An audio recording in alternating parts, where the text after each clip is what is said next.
오늘도 무사히 하루 보내셨습니까? 뉴스와이드 이상훈입니다. 용산 대통령실 참모들이 오늘 서울구치소에서 윤석열 대통령을 만났습니다. 윤 대통령은 이 자리에서 여기도 사람 사는 곳이라면서 잘 지내고 있다 이렇게 얘기를 했는데요. 일부 국민의힘 의원들과 여당 소속의 시도지사들도 윤 대통령 접견을 지금 추진하고 있습니다. 자, 그리고 요즘 민주당 유리한 정치 상황에서도 정당 지지율에서 앞서는 모습을 보이지 못하고 있고, 이런 상황에서 비명계 인사들이 목소리를 내고 있습니다. 오늘 뉴스와이드가 민주당 내 대표적 비명계인 김부겸 전 총리를 만나 현 상황 진단해 보겠습니다. 자, 이런 주제들과 함께 저는 1분 뒤에 돌아오겠습니다.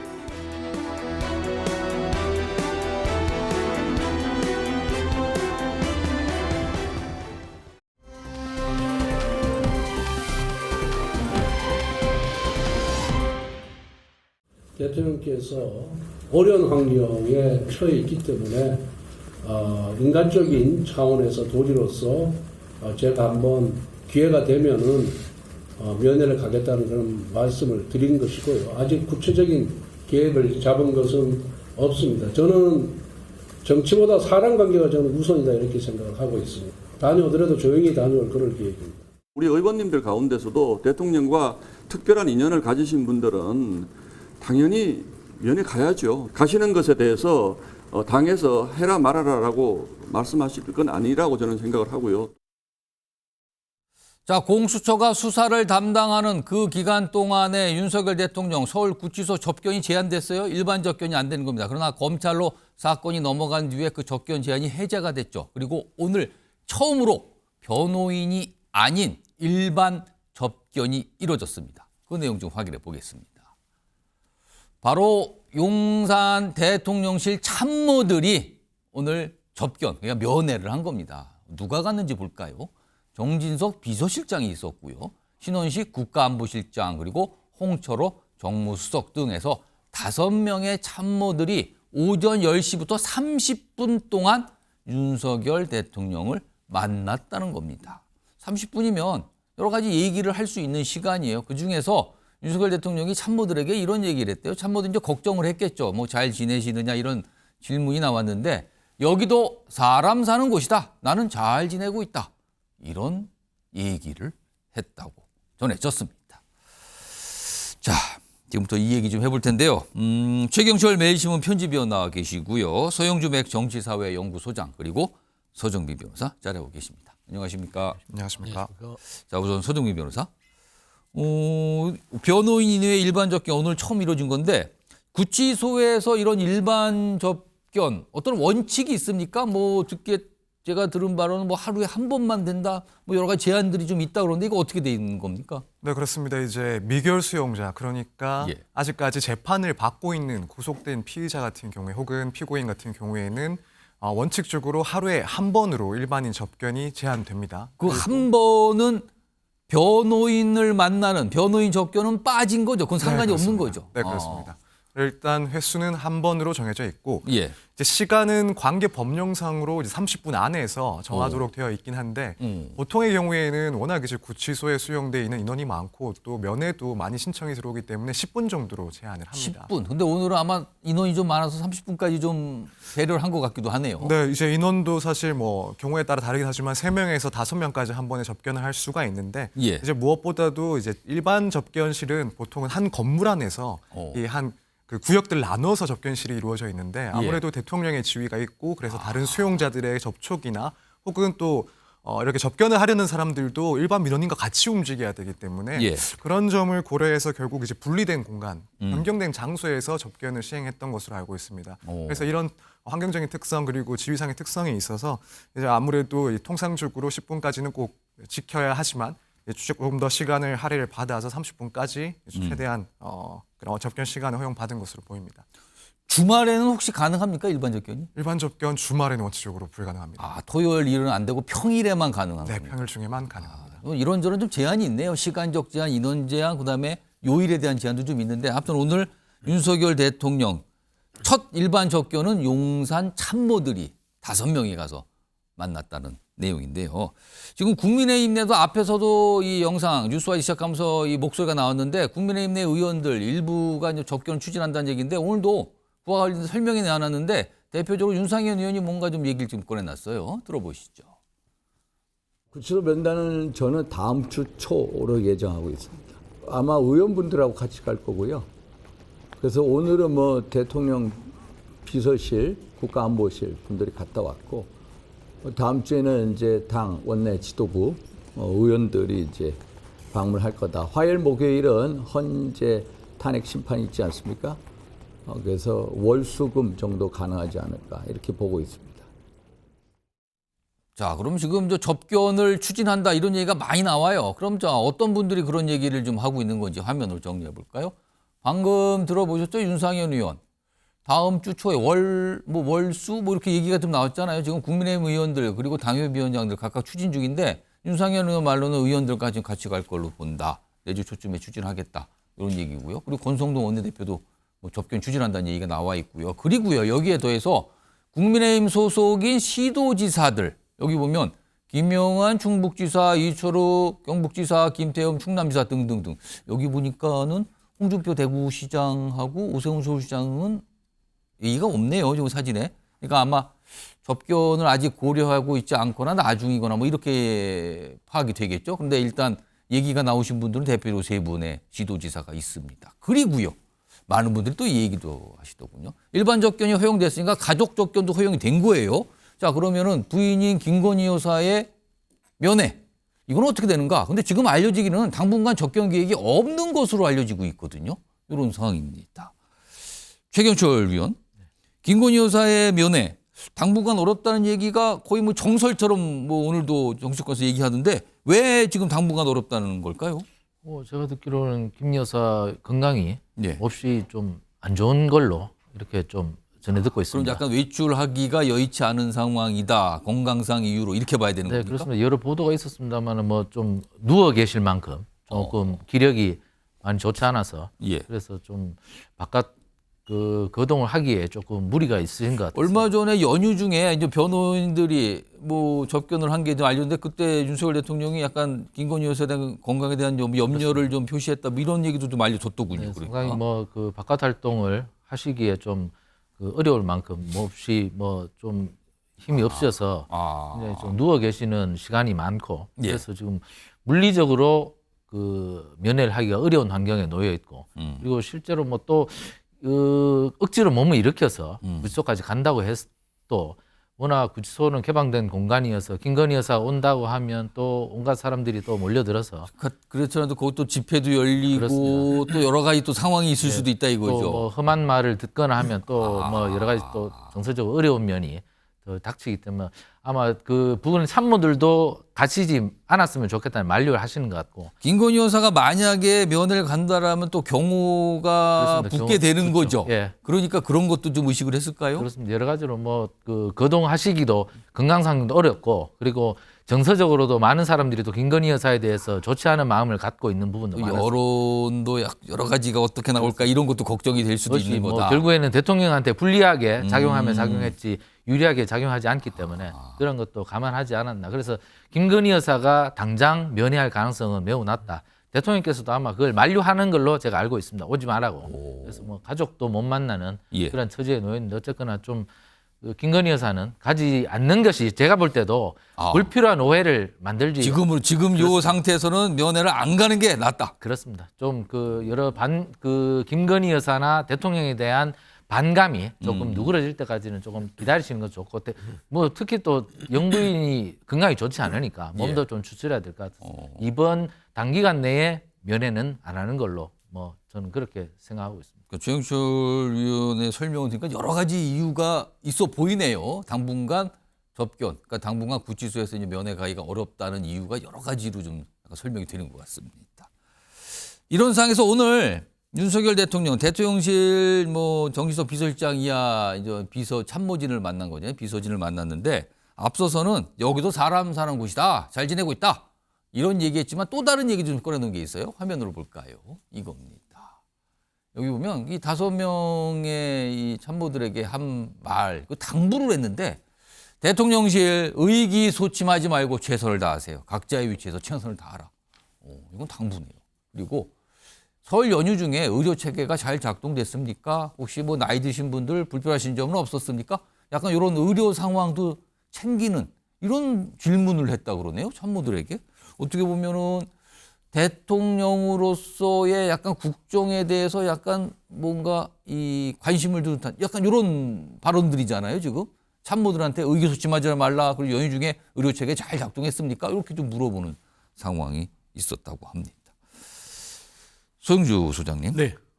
지금 보면요. 오늘은 대통령실 참모들이 접견을 했고요. 지금 윤상현 의원 말대로 내주 초면은 국민의힘 의원들 일부가 또 접견하고 그리고 뭐 추가로 되겠죠. 그리고 이 여당 소속 시도지사들도 지금 접견 추진한다. 쭉 이어질 것 같단 말이에요. 그러면은 접견할 때마다 사실은 이런 형태로 윤석열 대통령의 발언이나 메시지가 공개될 거 아닙니까? 그렇습니다. 특히 지지층에 보내는 메시지도 공개될 가능성이 많은데 이거 좀 어떻게 봐야 될까요?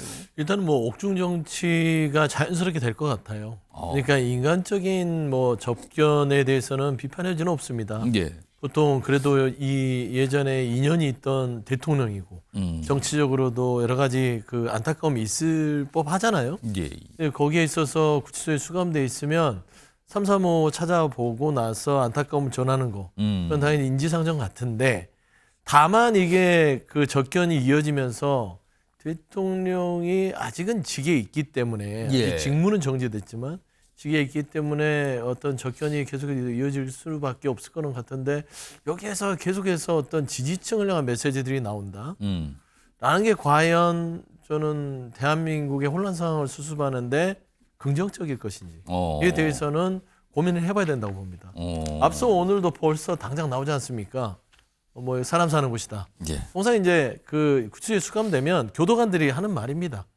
거기에 수용자들한테 여기도 사람 사는 곳이야. 연대만 할 거야.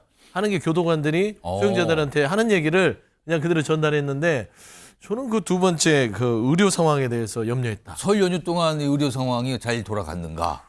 참 저 여기에서 좀 제가 그 기운이 빠지는 게 이분이 현실 감각이 너무 없다.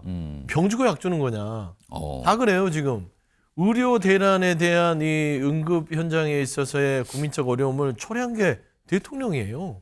2,000명 고집하면서 그거를 지금 본인이 원인을 제공해 놓고 나서 걱정하는 겁니다. 그러니까 예를 들어서 경제도 그렇습니다. 최근에 경제 문제도 한번 염려했죠. 예.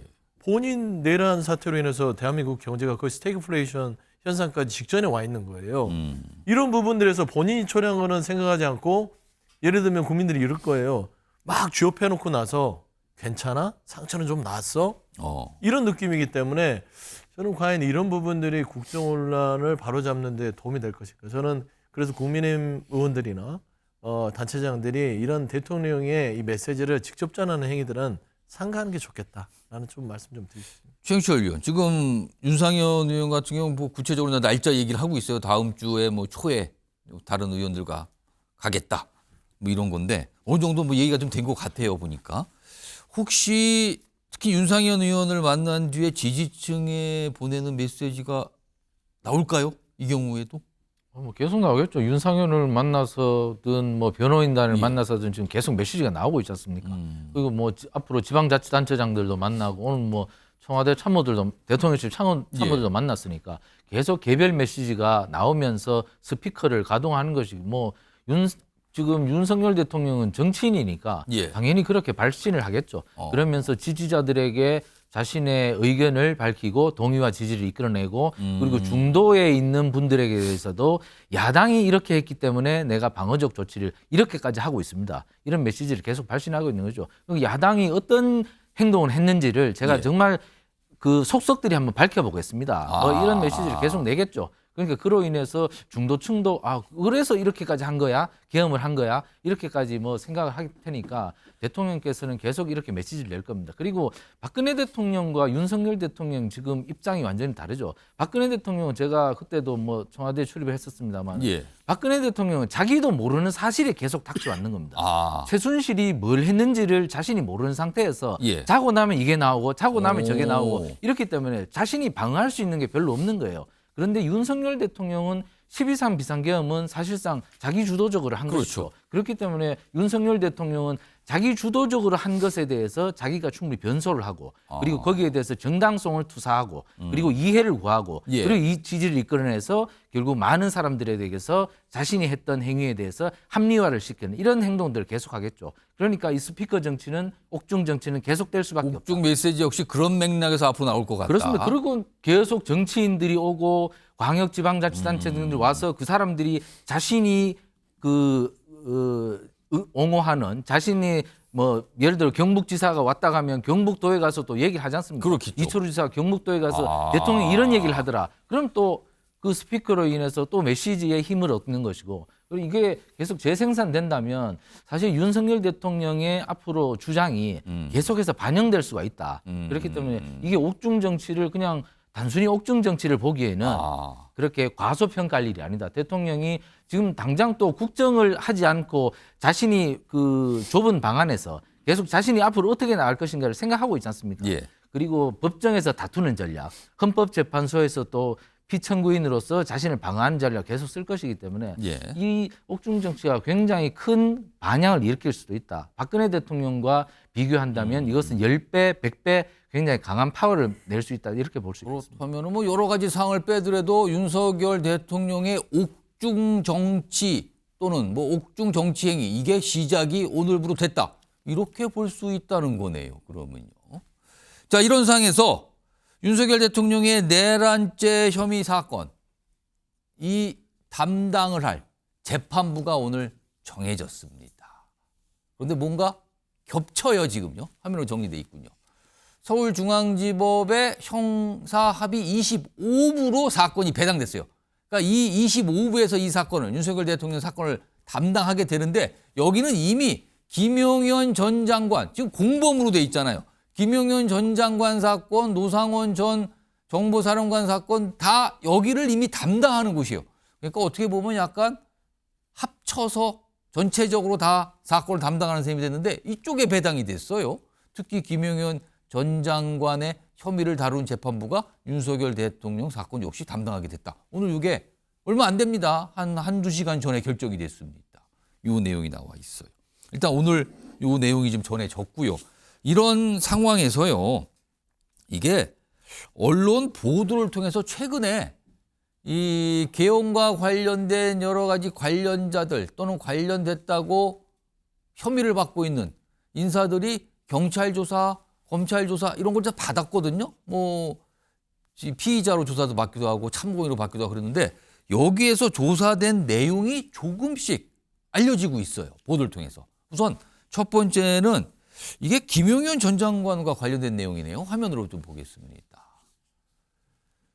이 양모 씨라고 알려졌는데 검찰에서 조사를 받고 얘기한 거라고 지금 보도가 됩니다. 김용현 전 장관의 집사, 그러니까 측근으로 알려진 양모 씨가 계엄 해제가 된 다음 날 검찰 쪽에서 얘기 뭐 이렇게 조사받다 나온 말이래요. 그러니까 조사한 내용은 그 이유겠지만 요 얘기를 들은 날이 계엄 해제 다음 날이라고 지금 설명이 되고 있어요. 무슨 얘기냐면 김용현 전 장관과 김용현 전 장관의 부인의 대화인데 그 부인이 비상계엄 관련해서 그거 왜 그랬는가 남편한테 물은 거잖아요. 김용현 전 장관한테. 그랬더니 부인의 얘기가 이러다가 혼자 다 뒤집어 쓰겠네 이렇게 얘기하니까 김용현 전 장관이 그래 그러면 혼자 다 뒤집어 쓰겠네에 대해서 긍정을 한 거잖아요. 그렇다고. 이런 내용을 양모 씨가 검찰 조사에서 얘기를 했다. 이런 내용이 보도가 통해서 알려지고 있는 거예요. 일단 이 내용이 하나가 알려지는데 최근에 김용현 전 장관 헌재 탄핵 심판에 출석해서 여러 가지 얘기를 했잖아요. 그 당시에 윤석열 대통령과 김용현 전 장관의 얘기가 많이 회자가 됐었는데 그때 모습 좀 확인해 보죠. 포고령은 증인이 관사에서 직접 워드로 작성한 것이 맞죠? 그렇습니다. 최상무 그 경제재경부 장관이 좀 늦게 왔습니다. 예. 그래서 제가 직접 만나지 못해서 실무자를 통해서 전했습니다. 예. 누가 작성한 것입니까? 쪽지는? 제가 작성했습니다. 예. 우리 장관께서 제 관저에 네. 그걸 가지고 오신 거로 기억이 됩니다. 네. 기억나시죠? 맞습니다. 예. 네. 계고한다는 측면에서 그냥 뒀습니다 해서 저도 예, 그렇습니다. 웃으면서 그냥 놔뒀는데 예. 그 상황은 기억하고 예, 계십니까? 기억합니다. 지금 말씀하시니까 기억납니다. 자, 서종희 변호사. 그러니까 앞서서 계엄 해제 다음 날 부인과의 그 대화 내용이 뭐 검찰 조사에서 이렇게 그 측근이 얘기했다는 게 알려졌고, 그리고 지난 23일 날 이렇게 얘기한 내용, 이런 것까지 다 감안해서 보면은 변호사 입장에서 보시면은 김용현 전 장관 지금 어떤 상황일까요? 그리고 결국에는 지금 진행되는 관련 재판 절차에서 윤 예. 대통령의 책임은 최소화하고 이제 본인의 책임을 더욱 부각시키겠다라는 내용으로 보입니다. 일단 뭐 헌법재판 지금 탄핵심판과 관련해서는 예. 결국에는 만약 이 계엄 선포 그리고 뭐 포고령 등의 선포 행위가 설사 위헌 위법하다 하더라도 이것은 본인이 직접 작성을 하고 사실상 검토 후에 실행을 한 것이기 때문에 이 대통령의 책임이라고 볼 수 없고, 그렇다면 대통령에게 있어서 이 파면 사유에 그래서 탄핵이 될 만한 사유에 해당하지 않는다라는 점을 예. 강조를 할 것으로 보입니다. 지금까지도 그렇게 해온 것으로 보이고요.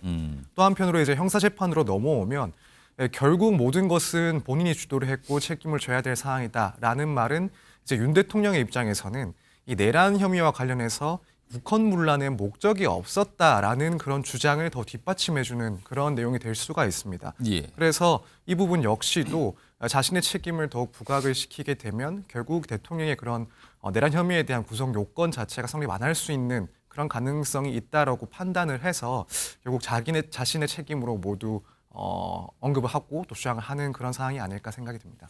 그러니까 이 계엄 해제 다음 날 김용현 전 장관이 부인과 나눈 대화, 이게 또 오늘 꽤 많이 회자가 되고 보도가 됐어요. 그러면서 알려졌는데, 그리고요 이상민 전 행안부 장관 역시 경찰 조사에서 했다고 알려지는 그런 어떤 진술 내용도 보도가 됐는데, 그에 앞서서 지난해 작년 12월 국회에서 이상민 전 장관이 한 얘기, 그리고 최근에 이상민 전 장관이 또 국회에 한번 출석했거든요. 여기서 한 얘기들 일단 그 목소리부터 좀 들어보겠습니다. 찬성한 국무위원은 누구였습니까? 거기서 찬성 반대가 있진 않았고요. 반대라는 표현을 쓴 분 자체는 뭐 두어 번 있었던 걸 기억하는데요. 만일 진술이나 서면 답변에 거짓이 있으면 위증의 벌을 받기로 합니다. 2시간 동안 어디 가서 뭐 하셨습니까? 증언하지 않겠습니다. 누구 만나셨습니까? 증언하지 않겠습니다. 증감법 3조 제1항과 형사소송법 제148조에 의해서 증언하지 않겠습니다. 뭐하는 이 자리에 나오셨어요? 소환을 하셨기 때문에 나왔습니다. 최근 상황이죠. 그러니까 국회에 나왔지만 증언하지 않겠다. 그 증인 선서 이런 것도 안 했어요. 그런데 경찰 조사에서 이상민 장관이 한 걸로 보이는 진술이 또 보도를 통해서 알려지고 있어요. 화면 좀 보겠습니다. 두 가지 내용인데요.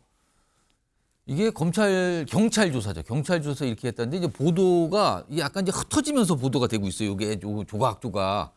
이상민 전 장관이 국무위원 전원 계엄 반대했다. 이런 얘기를 경찰 조사했다. 그리고 상황적으로 계엄할 상황이 아니었다. 이런 내용도 보도를 통해서 알려지고 있어요. 하나 더 보죠. 그리고 또 있습니다. 윤석열 대통령 계엄 선포 계획 아무도 모른다. 이렇게 얘기를 했다. 심지어 와이프도 몰라. 이걸 알면 와이프가 굉장히 화낼 것이다. 여기서 와이프는 김건희 여사를 말하는 것 같은데 뭐 이런 진술도 경찰 조사했다고 보도를 통해서 알려집니다. 그러니까 조사 내용의 일부가 좀 보도로 알려지고 있는 거예요. 자, 그러자 앞서서 김용현 전 장관도 이 측근의 조사 내용이 알려진 거고, 그다음에 이상민 전 장관 역시 경찰 조사에서 했던 내용이 알려졌잖아요. 보도를 통해서. 그러자 양측에서 반발을 좀 해요. 화면을 보겠습니다. 윤석열 대통령 측 변호인단은 아니 수사 기록 유출은 피의자의 인권, 방어권 침해하는 거다. 이거 문제 있습니다. 이렇게 되고요. 다음 하나 더 보죠. 그리고 이상민 전 장관 측에서는요. 수사 기록의 의도적 유출이 의심됩니다.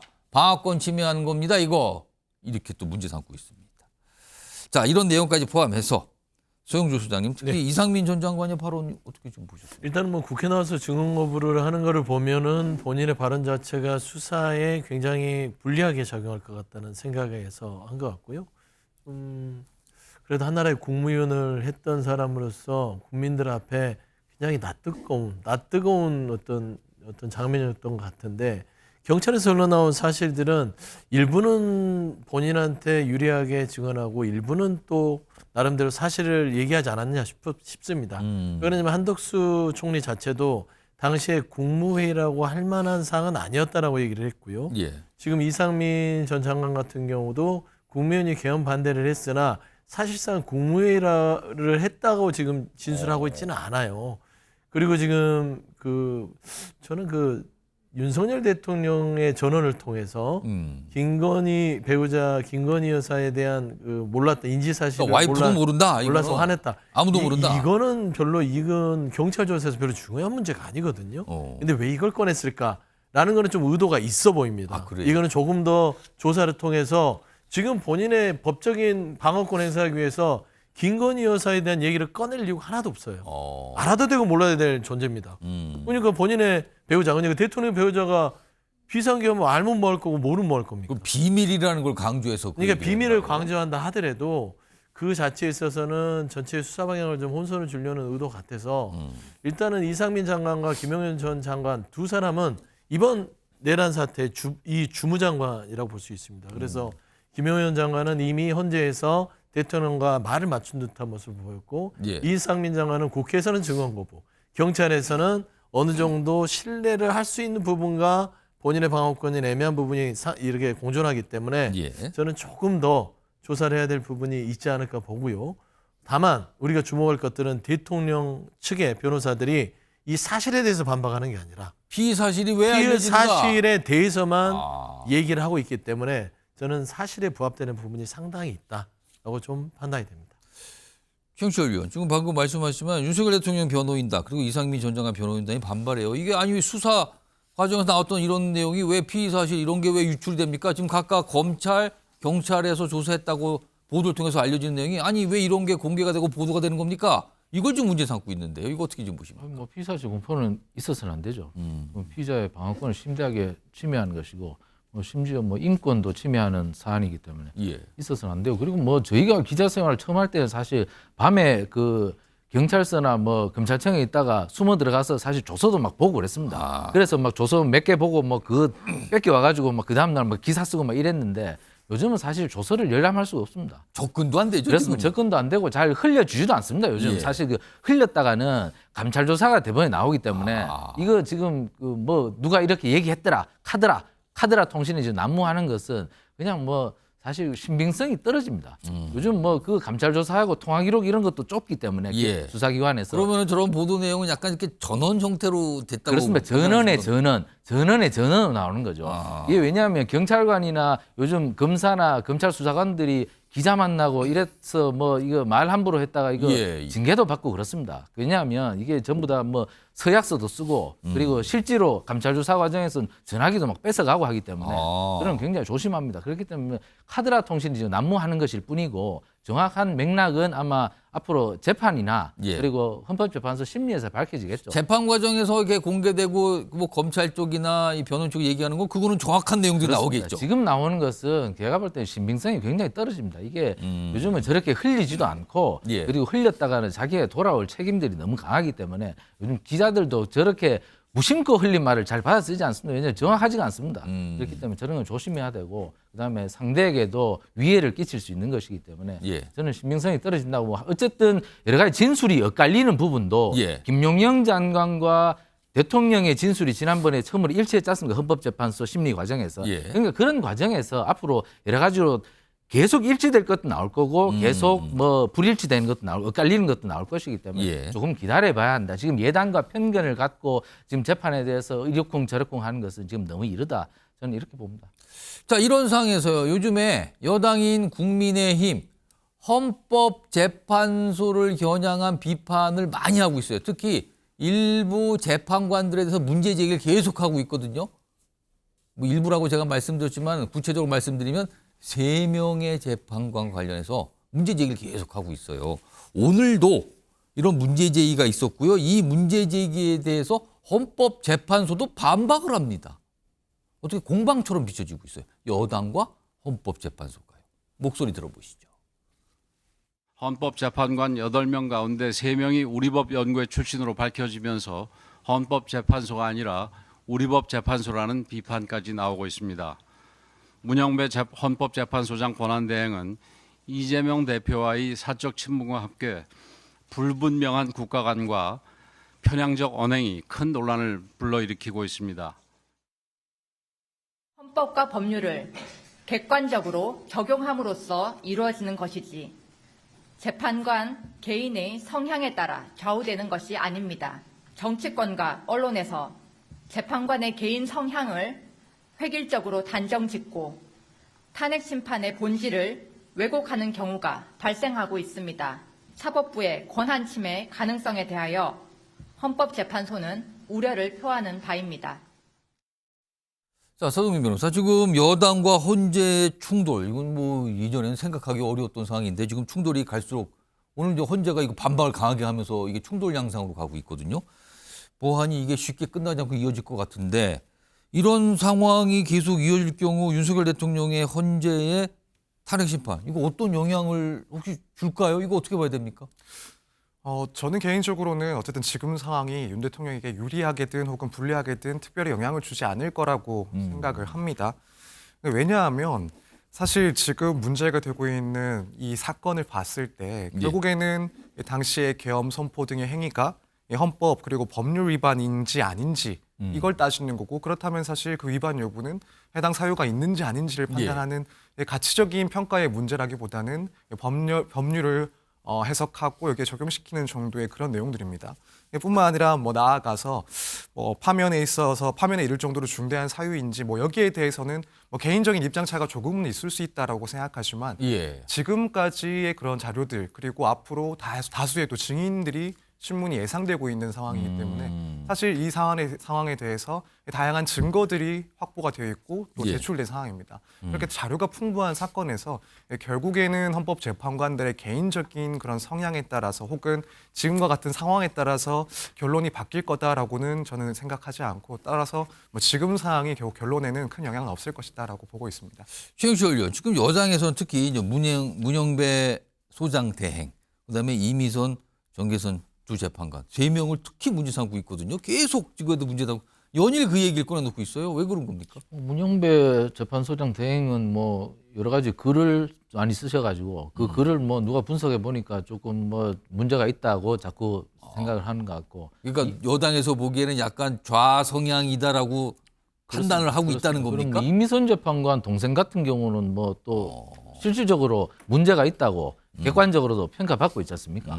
그분이 뭐 동생이 윤석열 대통령 퇴진 관련 그런 운동에 동참했다. 뭐 이런 의혹이 불거지고 있기 때문에 그 헌법재판관에 대한 신뢰가 굉장히 낮아진 거죠. 지금 헌법재판소의 심리가 지금 초미의 관심사가 되고 있는데, 헌법재판소 심리는 우리나라 재판 체계가 3심 체계와 달리 단심 체계입니다. 그렇죠. 단심 체계는 만약에 오류가 있다면 이건 돌이킬 수 없는 결과를 낳게 됩니다. 그렇게 된다면 이 헌법재판소의 결론에 대해서 굉장한 불복이 일어날 것이고, 그렇다면 정말 무질서한 상황이 초래되게 됩니다. 우리나라 헌법재판소 심리가 박근혜 대통령에 대한 것도 있고 노무현 대통령에 대한 것도 있었지만 그 당시는 그냥 그렇게 넘어갔지만 지금은 또 헌법재판소에 대한 많은 국민들의 상식 수준이 높아졌습니다. 그렇기 때문에 헌법재판소에 대해서 과연 헌법재판소가 대통령이라는 선출된 권력을 과연 그 선거 결과를 뒤집을 만한 권위를 갖고 있는가, 이 부분에 대해서도 학계에서는 굉장히 논란이 많기도 합니다. 이거 문재인 대통령도 그 노무현 대통령 탄핵 심판 때 문제를 제기했습니다. 선출된 권력을 어떻게 헌법재판소가 그 국민의 선거 경쟁의 투표 결과에 대해서 헌법재판소 9명이 심판할 수 있나? 어떤 권위가 있나? 여기에 대해서 굉장히 문제를 많이 제기를 했고, 그리고 그래서 미국 같은 경우는 하원에서 소출을 하면 상원에서 결론을 내리지 않습니까? 그만큼 선출된 권력에 대해서는 선출된 권력이 심판하는 것이 맞죠. 그만큼 권위와 정당성이 있기 때문에. 그런데 우리나라 헌법재판소는 그러한 권위와 정당성을 갖고 있지 않고, 그리고 제가 아까 얘기한 것처럼 단심제의 위험, 단심제의 오류가 있기 때문에 지금 굉장히 이 재판은 굉장히 조심해야 된다. 그리고 이렇게 편향성이 계속 논란이 된다면 기피 신청을 해야 되고 재판부 스스로 기피를 해야 된다. 내가 이거 못한다 이거. 그러니까 본인 스스로 회피해야 된다. 그렇습니다. 그래야 이것이 역사의 길이 남을 아마 재판인데 이것을 너무 안이하게 생각하는 것이 아닌가. 저는 헌법재판소 재판관들이 정말 기피 신청에 대해서 한번 깊이 고려해 봐야 한다고 생각합니다. 서영주 후장께서는 지금 민주당은 또 여당에 대해서 비판하는데 서영주 후장께서는 보시기에 여당이 왜 헌법재판관 몇몇에 대해서 이렇게 문제 제기를 한다고 판단하세요? 일단은 뭐 기본적으로 한번 내란 혐의를 받은 대통령을 배출한 당으로서 그냥 이 기본적인 자유민주주의 시스템에 대해서 망각하는 것 같아요. 그러니까 우리 대한민국은 사법, 입법, 행정의 견제와 균형을 통해서 민주질서를 존중하고 예. 사회 구성원들이 합의를 통해서 국가의 시스템을 만들어놨습니다. 그게 이제 행정부, 사법부, 입법부죠. 그러니까 최근에 내란의 혐의를 받고 있는 대통령이 한 일은 왜 내란이라고 하냐면 행정부가 입법부를 견제하는 것은 정치적 행위를 통해서 하는 것이지 군과 경찰의 무력을 통해서 입법부의 권능을 해야면 이게 헌정 질서를 무너뜨리는 겁니다. 하지만 최근에 권영세, 권선동, 여권의 이 정치인들이 예. 자꾸 헌법재판관의 정치적인 성향과 이런 이념적 성향을 계속해서 문제 제기하는 것은 사법부의 권한을 침해하는 겁니다. 이거는 물리력은 아니지만 정치 권력을 통해서 사법부의 권한을 침해하는 것은 거의 내란의 습성적 어떤 내성이 생겨서 그런 게 아닌가라는 것인데 오늘 헌재가 굉장히 품격 있게 불쾌함을 드러낸 거예요. 탄핵 심판의 권한을 침해하는 것이다. 이 말은 뭐냐면 입법부로서의 그 권한을 넘어섰다. 예. 그러니까 오버하지 말아라 라는 것이고 이렇게 됐을 때는요. 권선동 원내대표뿐만 아니라 국민의힘 자체가 나중에 위원장당으로서 또 심판을 헌재에서 받게 됩니다. 이게 뭐 집권 중의하건 재집권 되는 예. 새로운 정부에서든 간에 이건 도움이 될 게 하나도 없기 때문에 이 대한민국의 오랜 역사 속에서 사회구성원이 합의한 사법체제에 대해서는 인정할 건 인정해야지 저런 식으로 1인이 헌법기관인 국회의원들이 사법부의 어떤 권능을 흔들려고 하는 것들 그러면은 서부지법에 백색태를 했던 폭도들과 무슨 차이겠습니까? 그래서 저는 그런 부분에 있어서는 정치를 하는 사람들이 이쯤에서 멈춰야 된다. 그런 말씀 좀 드립니다. 자, 지금 보니까 여당에서는 계속 뭐 설 연휴 기간에도 이런 주장을 했는데 오늘도 나왔고 헌재가 이거에서 강하게 또 반박하는 이런 모습이 오늘 있었습니다. 자, 그리고요. 최상목 대통령 권한대행 오늘 뭔가 한 가지 결정을 좀 했습니다. 그 주제로 넘어가겠는데요. 키워드가 있습니다. 야당에 던진 공, 야당 쪽으로 공을 던졌다, 넘겼다는 뜻일까요? 오늘 최상목 권한대행 뭔가 하나 결정을 하죠. 야당에서 굉장히 지켜보던 한 가지 사안이었어요. 목소리 들어보시죠. 이전에 정부로 이송되어 왔던 특검 법안에 비해 일부 위헌적인 요소가 보완되었습니다. 그럼에도 불구하고 이전 특검 법안과 동일하게 여야 합의 없이 야당 단독으로 국회 본회의를 통과한 것에 대해 안타깝게 생각합니다. 이번 특검 법안에 대해 제의 요청을 드리는 것이 불가피하다고 판단했습니다. 자, 내란 특검법 두 번째예요. 이게 얼마 전에 국회 본회의 통과돼 정부로 넘어갔잖아요. 근데 최상목 권한대행이 거부권 행사를 한 겁니다. 그럼 다시 국회로 가게 되잖아요. 화면 좀 볼까요? 2차 내란 특검법 거부권 행사했습니다. 이유를 여러 가지 설명했는데 그중에 가장 중요한 이유로 꼽힌 게 윤석열 대통령이 이미 구속됐다. 구속 기소된 상태다. 이런 상황에서 별도의 특검 필요 없다고 본다. 이미 재판에 넘겨졌다. 구속돼서. 이런 이유를 설명을 좀 했거든요. 서영주 소장님, 네. 지금 민주당 반발하면서 합당한 책임을 묻겠다고 지금 경고성 발언을 내놨어요. 바로. 네. 그러면은 지금 합당한 책임이 무엇이냐. 지금 그동안 나왔던 얘기 추려보면 최상목 권한대행에 대한 탄핵 소추인데 민주당 추진하겠습니까? 일단은 뭐 당내에서는 탄핵 소추를 추진하자는 얘기가 높을 겁니다. 탄핵을 당해도 마땅하죠. 왜냐하면 권한대행으로 저렇게 무책임하고 비겁한 결정은 없을 것이다.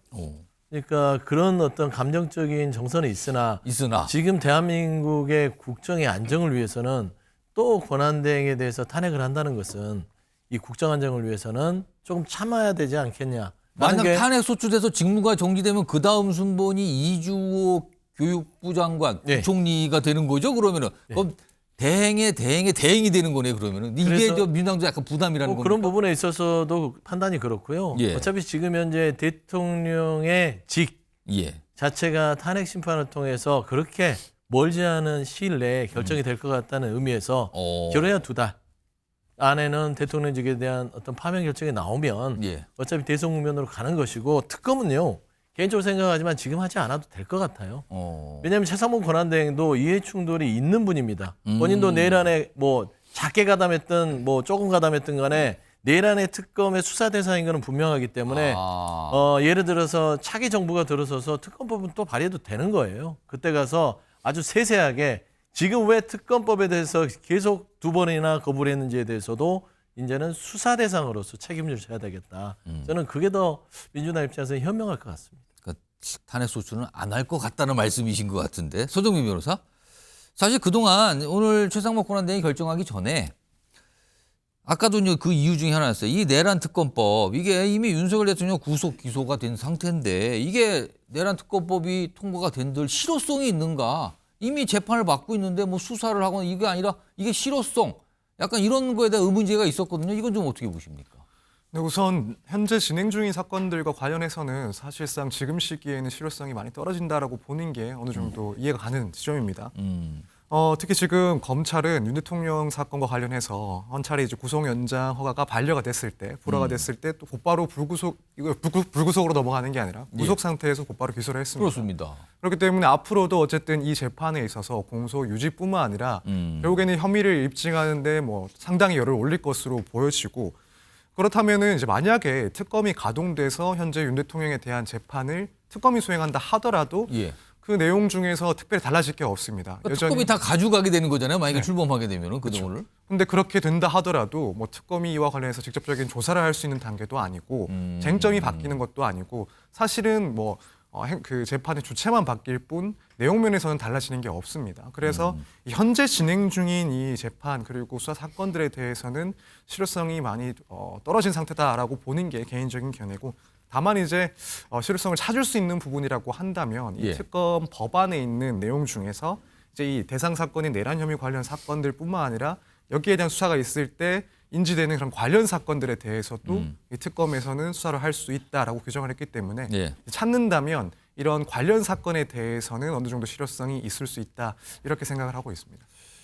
최경영 의원, 이 특검 필요성을 주장하는 의견 중에 그 근거 중에 하나가 그동안 이런 게 정치권에 많이 나왔는데 그동안 이 수사 윤석열 대통령 수사 과정이 굉장히 혼란스럽다. 특히 이 내란죄 수사권은 여전히 논란이다. 검찰도 역시 논란이다. 그래서 이거를 해소하기 위해서는 특검이 가져가면 깔끔하게 해소된다. 이런 얘기가 있거든요. 이건 또 어떻게 보십니까? 일단 뭐 기소 전에 특검법을 뭐 발의하고 통과를 시켰어야죠. 특검은 뭐 기소 전에 발의하고 통과되는 것이 특검법이지 기소 이후에 특검법을 발의하고 통과시켜서 특검 시행할 수가 없습니다. 왜냐하면 동일 사건, 동일 인물에 대해서 동일한 사건에 대해서 똑같이 이중 기소를 할 수는 없습니다. 그렇기 때문에 이게 법적으로 민주당 사람도 다 합니다. 이거 다 아는데도 이렇게밖에 또 할 수밖에 없는 이유가 무엇이냐. 결국에 또 정치 선동이죠. 이거 계속하면서 내란이다. 그리고 여당 내에 반란표를 자꾸 이끌어내서 여당을 흔들려는 그런 정치 공세의 하나죠. 법적으로는 판단이 뻔한 것이고 뭐 정말 그 어제 그 갓 로스쿨 졸업한 분한테 여쭤봐도 뭐 이런 거는 이건 이렇습니다. 대본에 나올 이런 법리 해석인데 이걸 계속 이렇게 끌고 가는 것은 정치 공세일 뿐이다. 그러니까 민주당을 보는 중도층의 민심이 자꾸 멀어져 가는 겁니다. 이거 왜 저 사람들이 이것만 하는 거야. 그렇기 때문에 지지율이 자꾸 떨어지는데 이 민주당이 이걸 잘 모르고 있어요. 아직도. 그렇기 때문에 민주당이 이런 정치 공세를 계속하면 민주당의 가치만 자꾸만 떨어지고 국민들로부터 자꾸 외면받는다는 것을 자꾸 있는 것 같은데 민주당 내부에서 이런 것들을 빨리 바로잡을 수 있는 그런 힘이 필요합니다. 이렇게 하지 않으면 민주당은 내내 국민들에게 손가락질 받고 그리고 그 비판할 수 있는 세력이 아니라 트집 잡는 세력으로밖에 불릴 수밖에 없습니다. 민주당이 건전한 정당으로서 좀 바꿔간다면 여러 가지 대안정당이 될 수 있을 텐데 이런 내란 특검법 같은 경우는 정말 실효성 없는 법인데 너무 과다한 정치 공세다 이렇게밖에 볼 수 없겠습니다. 알겠습니다. 다음 준비된 주제는요. 지난 그러니까 미국 현지 시간으로 29일 밤이잖아요. 이 여객기 뭐 헬기하고 충돌한 뒤 추락하는 사고, 이 참사가 벌어졌는데 이게요 지금 미국 정치권 내에서 약간 정치적 이슈로 약간 변질이 되고 있다 그러네요. 그와 관련된 주제 영상으로 만나보겠습니다.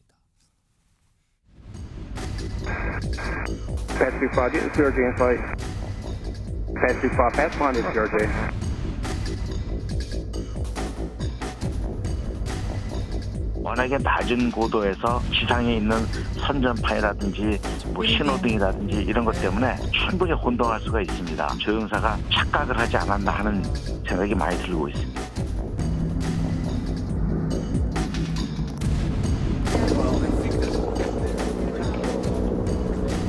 We must have only the highest standards for those who work in our aviation system. I changed the Obama standards from very mediocre at best to extraordinary, and Biden took over. He changed them back to lower. 자, 비극입니다. 참사가 요즘 많은 분들이 여객기에 대해서 걱정하는데 미국에서도 이게 밤에 여객기가 착륙 중에 군용 헬기와 충돌하면서 추락을 해버렸거든요. 그리고 지금 이게 참사로 지금 파악이 되고 있어요. 그런데 특히 이 추락한 사고 여객기에 한국계 10대 피겨 스케이팅 선수 2명이 탑승한 것으로 알려지면서 더 많은 분들이 지금 안타까워하고 있는데 이런 상황에서 방금 영상에서 트럼프 대통령 얘기 보셨죠? 여객기 추락 사고 이거 바이든 정부 탓이다. 바이든 대통령 탓이다. 이렇게 얘기를 합니다. 갑자기 이렇게 좀 번졌어요. 자, 이 얘기 좀 해볼 텐데요. 신현영 전 민주당 의원 나와 계시고요. 홍석준 전 국민의힘 의원 자리하고 계십니다. 안녕하십니까. 우선 신현영 전 의원님. 그러니까 바이든 정부의 다양성 정책 탓에 이게 사고가 발생한 거다. 이 트럼프 대통령의 주장이에요. 이거 어떻게 봐야 되는 겁니까? 아니, 대통령이 아직까지 사고에 대한 원인이나 진상 규명이 되지 않은 상황에서 누구 탓을 하고 그 책임을 누구한테 돌리는 것 자체가 책임 있는 정치라고 보일 수는 없을 것 같은데요. 지금 트럼프 대통령이 취임한 지 1월 20일이었으니까 열흘 정도 지났습니다. 얼마 안 됩니다, 정말. 그리고 여객기 사고가 났는데 정말 2001년 이래로 가장 최대의 그런 피해, 전원 사망한 사건이었죠. 이 부분에 대해서 사실은 트럼프 정권의 출범과 함께 안 좋은 조짐들이 나타난 첫 번째 사례인데 이것에 대한 것을 전 정부 탓을 하고 있다? 그것을 과연 국민들이 납득할 수 있을까? 결국에는 이 사고 자체를 뭔가 정치화하려는 그런 프레임 전환의 시도라고 볼 수밖에 없는데요. 마치 민주당 탓, 야당 탓, 전 정권 탓 하는 게 국내 정치뿐만 아니라 글로벌한 트렌드가 됐는지 정말 트럼프 대통령의 이런 일성에 대해서는 아쉽다는 말씀을 드릴 수밖에 없습니다. 홍석준 전 의원께서는 트럼프 대통령의 저 주장 어떻게 좀 들으셨어요? 이게 좀 부적절한 원인이라고 생각합니다. 왜냐하면 그 워싱턴에는 2개의 공항이 있습니다. 그 하나는 이제 덜레스 국제공항이 있고 또 하나가 이번에 사고 난 도널드 레이건 국제공항이 있죠. 지금 최근에 항공 수요가 특히 그 워싱턴 주변의 공항들이 굉장히 좀 많이 이제 있는데 잘 아신 것처럼 이제 항공의 여러 가지 어떤 안전을 제외하는데 특히 가장 중요한 게 시간대별로 많은 항공기가 지금 이제 오기 때문에 어떤 그런 어떤 위도라든지 고도 이런 것들이 굉장히 좀 조정이 돼야 됩니다. 그래서 이번에 사고 난 여객기 그리고 군용기 블랙호크 같은 경우 이렇게 그 동시간대에 지금 고도가 지금 현재 이제 같이 겹쳤기 때문인데 그런 어떤 원인이 단순하게 이게 관제사에 있던 영향인가? 그러니까 항공 안전 인력 그러니까 이게 트럼프 대통령 주장은 바이든 정부가 무슨 다양성 정책 이런 걸 시행하는데 그 때문에 항공 안전 인력 채용 기준이 낮아졌고 약간 질이 떨어지는 인력이 들어왔다 이거예요 주장은. 그러니까 특히 이제 그 트럼프 대통령은 그 바이든 정부 때 관제사 부분에 그 다양성 측면에서 하기 때문에 굉장히 이제 인력의 기준이 낮아졌다 이렇게 비판하는데 제가 다시 말씀드리지만 그런 어떤 고도 어떤 조정하는 데 있어서 관제사도 물론 역할을 하지만 그러나 여객기 그다음에 블랙호크 어떤 군용 헬기 조종사 이 부분들이 다 관련됐기 때문에 누가 과연 잘못을 했는지 아직까지 원인이 밝혀지지 않은 가운데서 일방적으로 관제사의 잘못이고 또 관제사가 결국은 좀 약간 수준이 떨어졌다 이렇게 하는 것은 정확한 원인 진단이 아닌 것 같습니다. 사고 난 지 며칠 되지도 않았는데 트럼프 대통령 저렇게 이거 전 정부 탓이에요 바이든 이렇게 얘기를 꺼내서 미국에서 지금 이게 논란으로 좀 약간 번지고 있다는 얘기들이 나오고 있습니다. 전해드렸고요. 다음 이슈 다시 국내 이슈 좀 돌아와 볼까요? 이건 여당에서 이런 얘기가 나옵니다. 지금 그런 거 생각하면 안 되는데요. 왜 자꾸 그런 거 생각합니까? 우리 당에도 그런 사람이 있어요. 이렇게 얘기를 합니다. 어떤 내용인지 키워드로부터 확인해 보죠. 조기 대선 김칫국입니다. 이런 얘기를 지금 여당 내에서 하고 있답니다. 일단 키워드 보니까 야당을 겨냥한 것 같기도 한데 꼭 그런 것만은 또 아닌 것 같기도 해요. 발언들이. 일단 오늘 나온 이야기 들어보겠습니다. 최근 야권과 일부 언론이 마치 대통령 탄핵이 확정이나 된 것처럼 조기 대선 분위기를 조장하는 것도 대단히 부적절하다고 생각을 합니다. 조기 대선을 전제로 하는 후보 선호도 조사는 잘못된 행태인 만큼 즉각 중단하는 것이 옳습니다. 우리 당에서도 이러한 잘못된 분위기에 부하내동해서는 안 될 것입니다.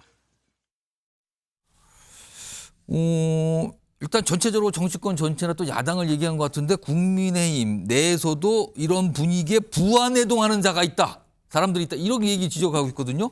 권영세 위원장은 왜 이런 지적을 지금 꺼내놓은 걸까요?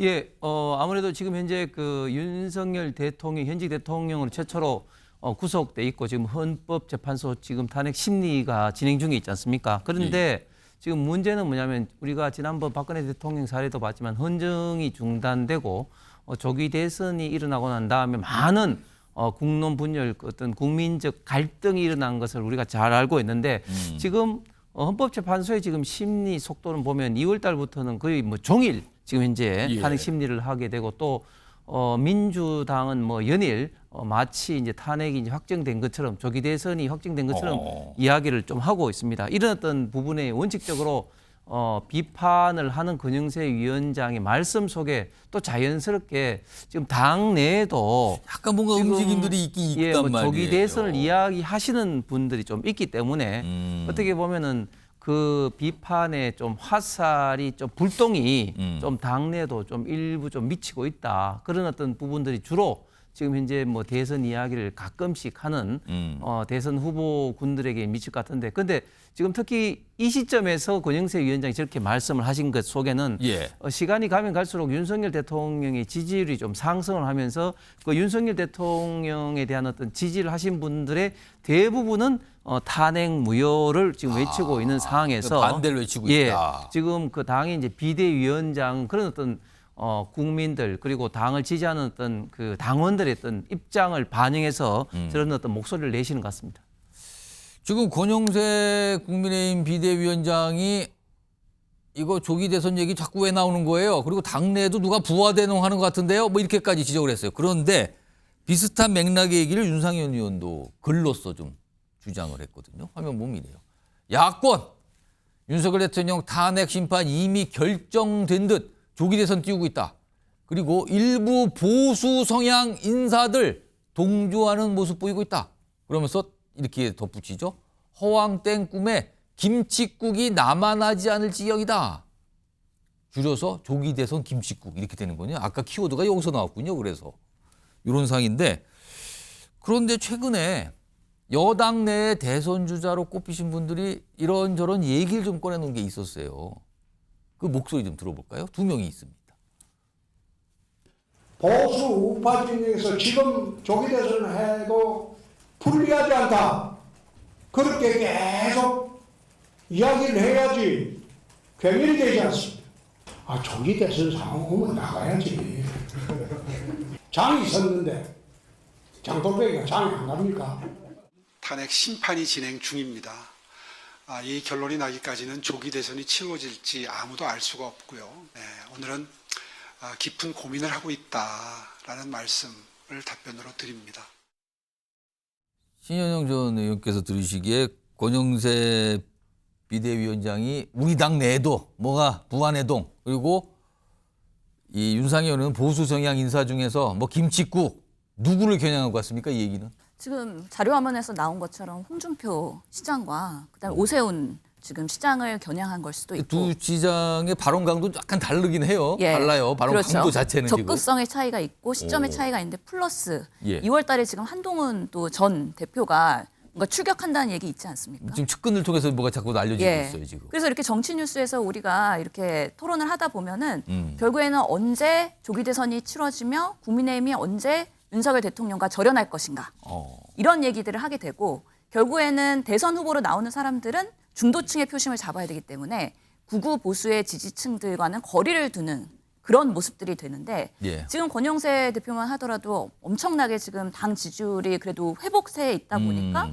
극우 지지들을 뭔가 더 지지하고 아니면은 정말 접견을 윤석열 대통령한테 가고 이런 방식으로 보수의 집토끼들을 케어하고 있는 모습들이 있지 않습니까? 예. 그렇기 때문에 만약에 조기 대선 얘기가 나오면 나올수록 계속해서 민주당이 정권을 우선은 빼앗을 것 같고 그리고 이재명 대표의 여론조사에서 1인 독주 체제 이런 것들이 국민들한테 각인되다 보면은 분명히 선거가 열렸을 때 영향이 있고 본인들이 불리하다는 거에 대한 판세를 지금부터 견제하기 위한 그런 판단일 거라는 생각이 듭니다. 홍석준 전 의원께 네. 좀 추가로 질문드리면 국민의힘 의원, 국민의힘 의원들이나 국민의힘 정치인분들이 모이셔서 얘기 좀 나누시고 그러잖아요. 네. 그러면은 조기 대선 얘기는 잘 안 하십니까? 조기 대선을 처음에는 사실은 그 12월 달만 하더라도 하시는 분들이 좀 있었습니다. 12월에는? 네네. 왜냐하면 그때는 당시는 탄핵이 찬성하는 어떤 국민의 어떤 비중이 높았고, 그리고 또 당의 지지율, 또 윤석열 대통령 지지율이 좀 낮은 그때 당 상태였는데 12월이면은 민주당과 국민의힘 정당 지지율이 거의 더블 스코어, 두 배 차이 난다 이런 게 나왔던 시절이거든요. 그렇습니다. 그런데 작년 연말을 기점으로 해서 이제 당의 지지율이 오르고 윤석열 대통령이 지지율이 오르고 그러면서 자연스럽게 지금은 조기 대선을 논하기 이전에 윤석열 대통령과 국민의힘 우리 지금 정부 여당을 지키는 것이 먼저다 하는 어떤 그런 공감대가 많이 좀 형성되면서 그런 어떤 분위기가 많이 좀 사라졌죠. 그리고 또 당 내의 인사들 중에 그런 생각을 가진 분들이 있다면 조금 전에 화면에도 나왔습니다만 그런 것 때문에 사실 또 많은 비판을 받았습니다. 홍준표 대표도 저런 이야기를 좀 했다가 굉장히 많은 좀 비판도 또 많이 받았기 때문에 저 자료 화면 나간 이후로 홍준표 시장의 어떤 스탠스도 굉장히 많이 좀 달라졌죠. 예. 그렇기 때문에 지금 현재 상태에서는 당내에서 조기 대선은 꽁치 대선도 아니고 조기 대선도 없다. 이런 어떤 입장이 좀 대다수라고 생각합니다. 그러니까 지금 홍석준 전 의원님 말씀드리면 홍준표 대구시장이 앞서 영상에 봤던 그런 얘기했지만 지금 약간 분위기가 달라졌다 이런 설명까지 추가로 해주셨습니다.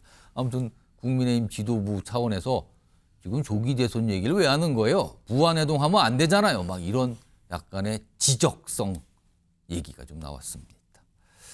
다음 주에 넘어가 볼까요? 개혁신당. 여기도 참 규모는 작은 군소정당이지만 굉장히 소란스럽습니다. 오늘도 그런 모습이 있었거든요. 키워드부터 보시죠. 두 쪽난 개혁신당이에요. 두 쪽. 사진도 두 쪽으로 배경을 저렇게 사진을 준비했네요. 두 인물입니다. 두 인물이 참 이게 명칭이 지금 어려졌어요. 개혁신당이. 허은하 대표, 천하람 대표 대행.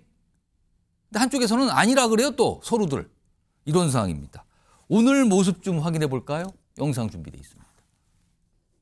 1월 31일 금요일 최고위원회 적반하장이 따로 없습니다. 얼마 전에는 느닷없이 당대표 호소인이 가짜 최고위를 구성해서 당대표 직무를 정지시키더니 이제는 명분도 없고 절차도 무시한 당원 소환이라는 자극적인 프레임으로 그 빌미로 지도부를 강제로 몰아내려 하고 있습니다. 과거 국민의힘에서 이준석 전 대표를 축출한 것도 다수의 선택이었습니다. 그렇다면 그것도 정당한 일이었습니까? 지금 허은하 전 당대표는 당원들, 압도적인 다수의 당원들뿐만 아니라 사무처 당직자 거의 전원, 또 개혁신당에 있는 주요 정치인들을 모두 적으로 돌리고 있는 상황입니다. 그렇기 때문에 허은하 전 당대표가 당으로 복귀하는 것은 사실상 불가능한 상황이다. 그러니까요, 한 당직자, 그러니까 이준석계로 통한 한 당직자를 그만두게 하는 문제부터 시작이 돼서 갈등이 불거졌고 이게 허은하 대표와 이준석 의원의 갈등으로 갔어요. 그런 다음에 이 천하람 지금 대행 이렇게 돼 있잖아요. 여기에서 허은하 대표의 당직을 당원 소환 투표로 상실하게 만들었다. 또 이거에 대해서 가처분 신청하고 아주 복잡한 갈등 사항이 전개되고 있었거든요. 오늘 각각 따로 회의를 해요. 회의의 이름은 똑같이 최고위원회인데 각각 연 겁니다. 회의를. 서로 인정 안 하고 있고요. 화면 좀 볼까요? 이런 상태예요. 여기 보면 허은하 대표는 국회 본청에서 오늘 최고위원회의 열었어요. 그러면서 당대표 호소인이 가짜 최고위를 구성했다. 천하람 권한대행을 겨냥해서 당대표 호소인. 또 천하람 권한대행은 사실상 대표직 상실 결정된 자입니다. 전 대표라고 아까 영상에서 얘기했잖아요. 전 대표라고. 이런 상황까지 가 있습니다. 지금.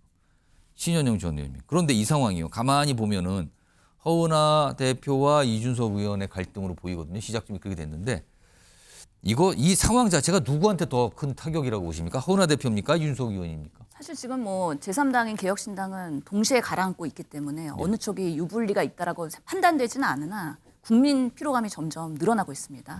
지금이야 초반이니까 이렇게 언론에서 조명해주고 사실 최고위를 양쪽에서 열면은 그래도 관심을 가져주지만 한마디로 말해서 약간 이상한 모습이 나타나고 있는 거예요. 이상한 지속되면은 모습. 이제는 그냥 무관심으로 갈 수밖에 없는 건데요. 그럼에도 불구하고 이준석 의원이 많이 손실을 볼 겁니다. 왜냐하면 이준석 의원은 가진 게 많아요.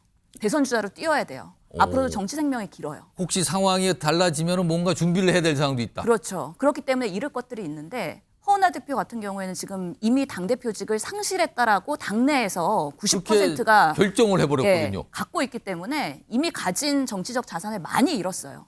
남은 게 없어요. 그렇기 때문에 법적 공방밖에 지금은 할 수가 없기 때문에 많은 것을 가지고 있는 이준석의 앞으로의 갈 길에서 상당히 이게 태클로 작용할 수 있다라고 판단이 되고요. 그럼에도 불구하고 우리 국민들께서 그래도 거대 양당 체제에서의 혐오나 아니면 정치적인 개혁을 하라고 제3지대를 밀어줬었는데 결국에는 만들어가지고 이렇게 국회의원 3명 내고 나서 모습이 결국엔 갈라지고 분열이고 내부 공방밖에 없느냐에 대해서 엄중하게 꾸짖을 거라고 생각하고요. 이렇게 되면은 결국에는 우리 정치가 양당 체제를 다시 한번 인증하게 되는 계기가 될 수도 있고. 제3지대를 폄하하고 나왔는데 이게 뭡니까? 이런 소리가 또 나온다는 겁니까? 그렇죠. 제3당은 안 돼. 나는 또 하나의 나쁜 경험으로 나누게 되기 때문에 참 이런 모습들을 과연 허은하 대표나 아니면 이준석 의원이나 계속해서 끌고 갈 건지에 대해서 정말 진지하게 다시 한번 고민해 보시라라고 묻고 싶습니다. 홍석준 전 의원님, 혹시 좀 국민의힘 내부에서요. 향후에 어떤 정치적인 상황에 여러 가지 변동이 발생할 경우 향후에 이준석 의원과 우리가 손을 잡을 수 있다. 그런 가능성이 열어된다. 혹시 이런 얘기하시는 분들 있습니까? 예, 뭐 정치 생물이기 때문에 뭐 향후 어떤 정치적 상황이 열릴지 모르기 때문에 뭐 지금 말씀드린 건 상당히 좀 단정적이지만 현재는 이준석 대표를 다시 받기는 굉장히 어려울 것 같습니다. 어렵다. 예, 왜냐하면 일단 첫 번째 이유는 이준석 대표는 과거에 새누리당 시절에 비대위원까지 하다가 또 바른 당으로 나가는 어떤 그런 경험이 있고 그리고 당 대표를 했음에도 불구하고 또 한 번 또 나갔습니다. 그래서 이런 어떤 전력으로 인해서 이준석 대표는 결국은 당내 어떻게 보면 좀 트러블 메이커다, 분란만 일으키는 사람이다. 그런 어떤 이미지가 굉장히 강하고 두 번째 이유는 이준석 대표라 하면은 그 20대, 30대 어떻게 보면 정치 어떻게 보면 좀 대표하는 아이콘으로서 소위 말해서 좌파와 어떤 정치 어떤 싸움에서 소위 말해서 세대 포이론 20대, 30대와 27대 이상을 통해 세대 포이론을 주창을 했는데 지금 상황에 봐서는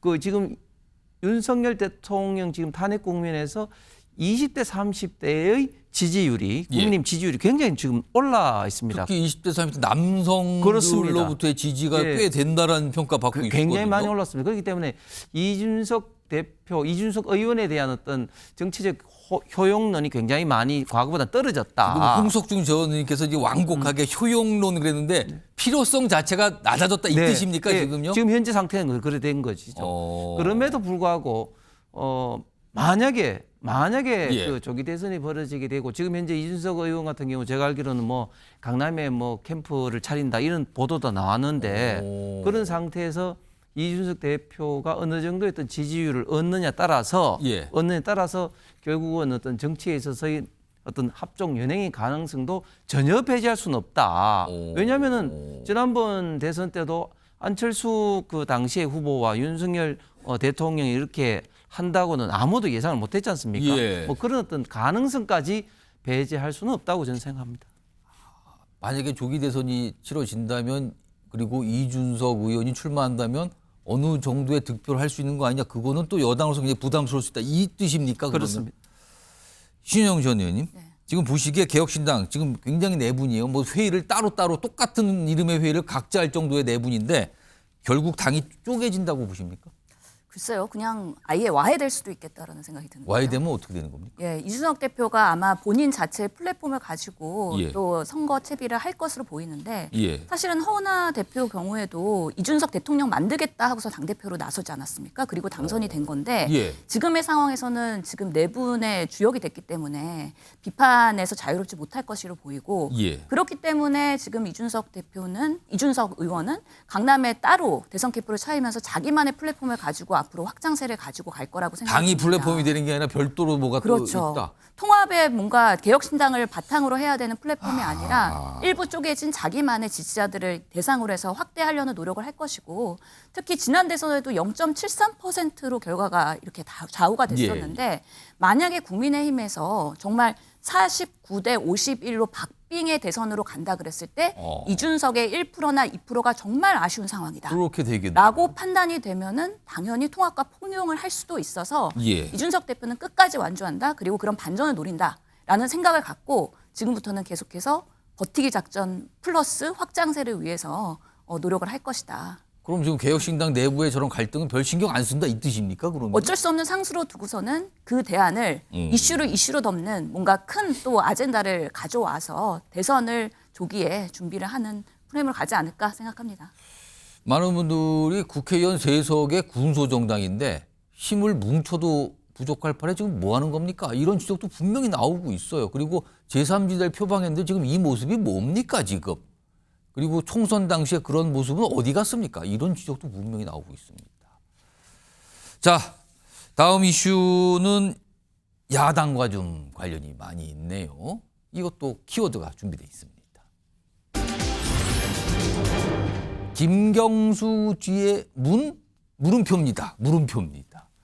김경수 전 지사 최근에 굉장히 강한 요구를 이재명 대표 그리고 친명계 인사들을 향해서 4가지 요구를 강하게 했는데 그 뒤에 문재인 전 대통령이 있는 거냐? 물음표가 찍혀 있습니다. 어제 이재명 대표가 문재인 전 대통령을 예방했죠?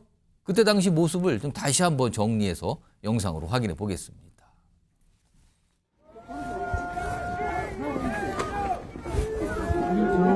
김경수 지사님께서 치욕스럽게 당에서 떠난 분들에 대한 사과를 좀 요구하셨는데 어떻게 생각하십니까?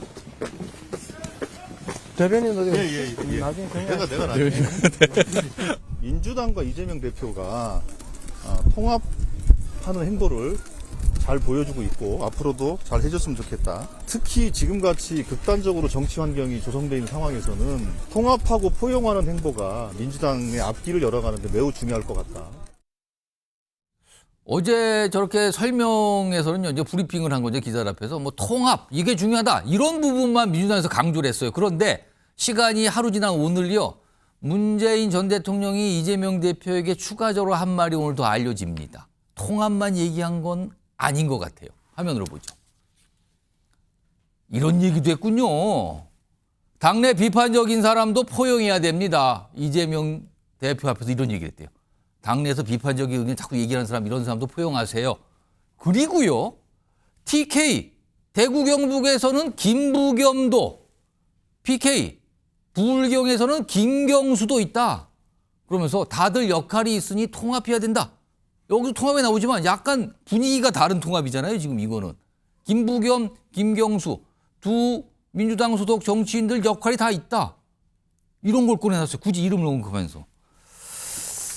홍준석 전 의원님. 네. 문재인 전 대통령이 김부겸 전 총리, 김경수 전 지사에 대해서 어떤 이름을 하면서 역할 얘기했는데 이거 어떤 의도일까요?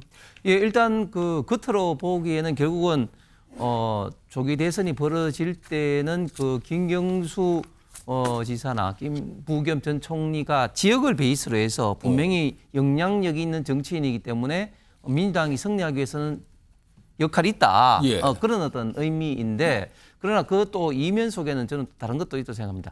작년 이맘때죠. 작년 이맘때도 이재명 대표가 그 양산에 있는 문재인 전 대통령 예방할 때 비슷한 이야기를 했습니다. 그럼에도 불구하고 이재명 대표는 거의 비명에 대한 어떤 공천, 학살을 했죠. 그래서 통합에 대한 문재인 전 대통령에 대한 어떤 요구를 제가 볼 때는 정면으로 거부 내지는 무시했다고 보는데 이번에도 역시 이야기를 하고 있지만 그러나 이번에는 작년과는 다른 게 조기 대선이 있을 때는 분명히 이재명 전 대표에 대한 어떤 대안 세력이 될 수도 있고 혹은 또 보완 내지는 도와주는 가장 주된 세력이 될 수 있는 사람이 김부겸, 김경수 두 분입니다. 물론 뭐 지금 김동연 지사도 있습니다만 그런 상황에서 최근에 또 김경수 전 지사가 강하게 발언을 하고 있지 않습니까?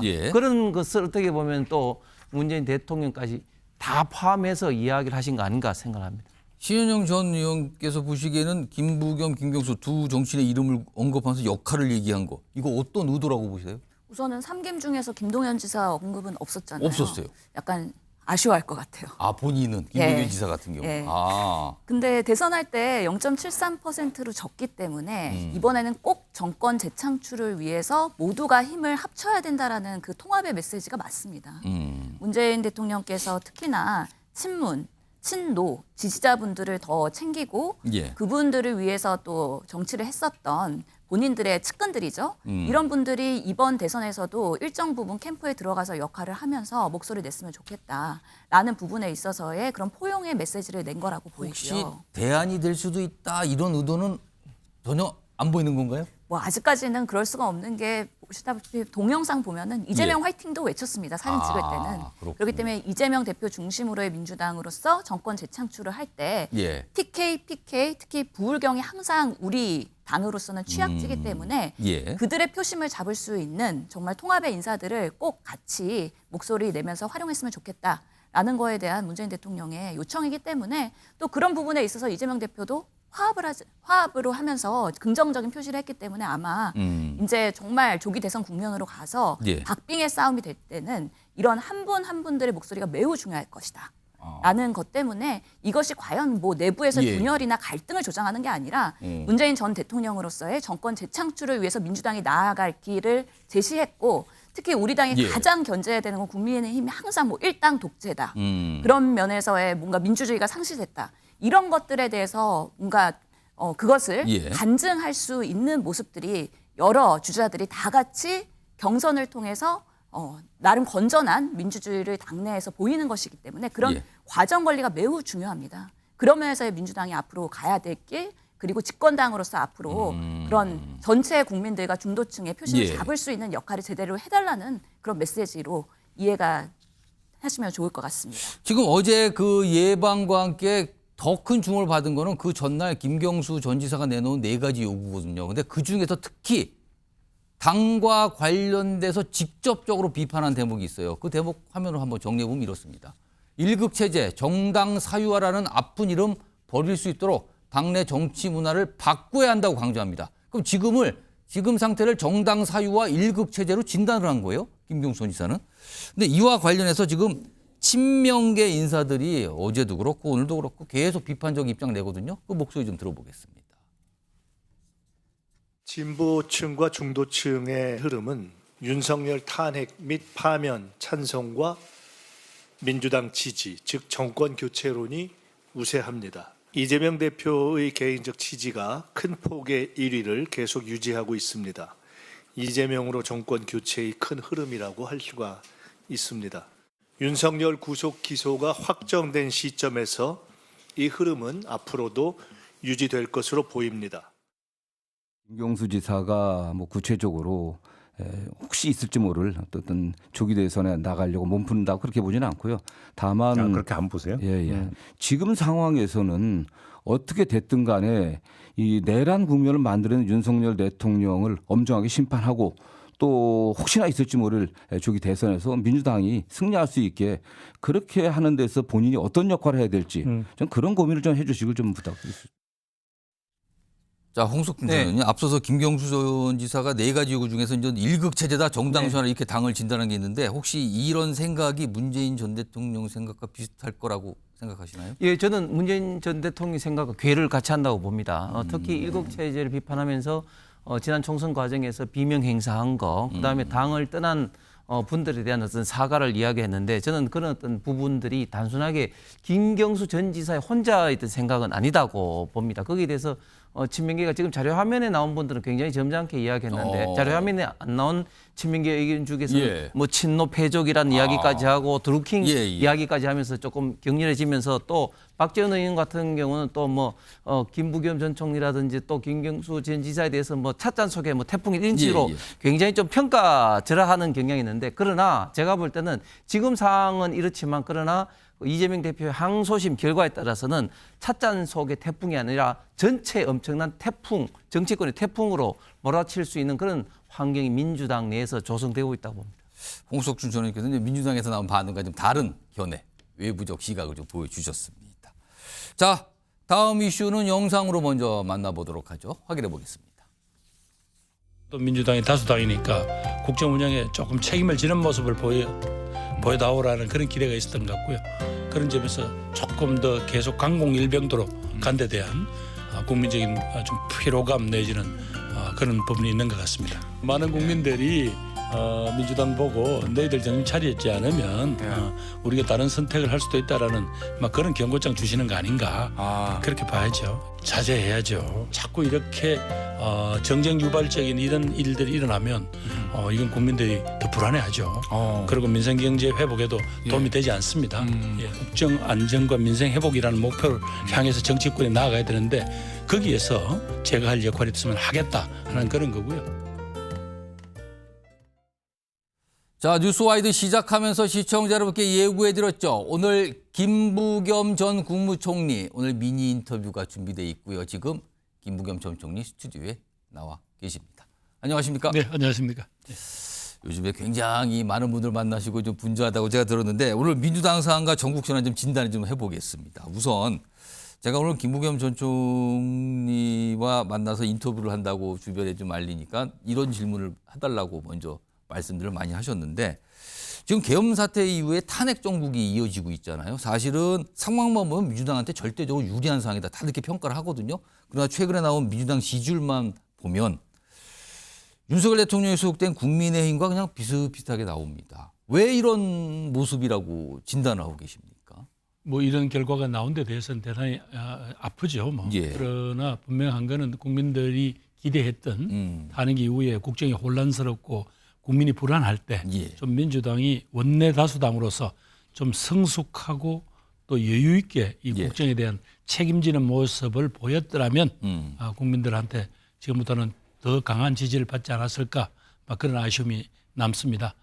특히 뭐 아마 지난번에 고난 대행에 대한 탄핵 같은 거 이런 부분들은 당내에서도 사실은 조금 이견이 있었잖아요. 뭐 저 자신도 그건 신중해야 한다라고 했다가 뭐 많은 비판을 받았습니다만은 사실은 국민들은 어쨌든 국정이 좀 안정되고 그다음에 이 탄핵 국면이 헌법적 질서에 따라서 딱 정리되는 그런 모습을 기다리고 있는데 너무 정치권 자체가 여기에서 이른바 공방만 한다라는 데 대한 그런 어떤 불만이 있는 것 같습니다. 지금 여러 가지 이제 그 상황에 대한 이유를 이제 설명해 주셨는데 이제 일각에서는 이재명 대표에 대한 약간의 비호감도 이런 게 작용을 하면서 정당 지도에 영향을 미친 거 아니냐 뭐 이런 얘기가 나오는데 사실 지금 이재명 대표요. 3월이면은 선거법 위반 혐의 2심 재판 결과가 지금 나올 걸로 예상이 되는 상황이거든요. 근데 지금 그걸 갖고 이제 민주당 일각에서는 얘기는 안 하지만 걱정하는 목소리가 분명히 있는데 만약에 이 2심 재판에서 1심처럼 당선 무효형에 해당하는 유죄가 나온다면 당이 대혼란에 빠질 거다 이런 전망까지 나오거든요. 그런 관점에는 좀 동의하시나요? 또 혼란에 대한 걱정을 하고 계십니까? 뭐 큰 혼란에 빠질 거다 뭐 그렇게 보지는 않고요. 오히려 그것보다는 아직도 지금 재판 중이잖아요. 거기에서 어떤 그 결과를 미리 예단해서 정치권에서 이런저런 이야기를 하는 거는 또 사법부에 대한 또 다른 일종의 말하자면 압박이잖아요. 이건 상권 분립을 규정하는 우리 헌법 정신도 맞지 않고요.